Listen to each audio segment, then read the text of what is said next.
नमस्कार मित्रांनो, मी आलोय घरी. हे बघा आजी काय करते, मिक्सर लावते आजी.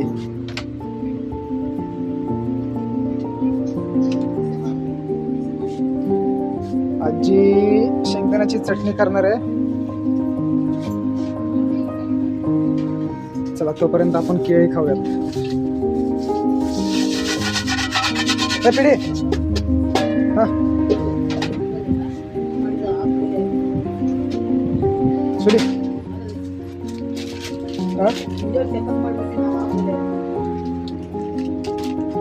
ಆಯ್ತಾ ಮಾಡ ಇಲ್ಲ ಬಿಡು.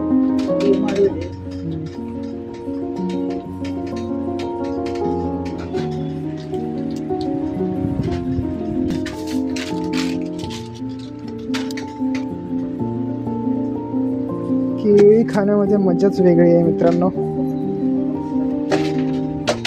या केळी खायला पुढच्या व्हिडिओमध्ये.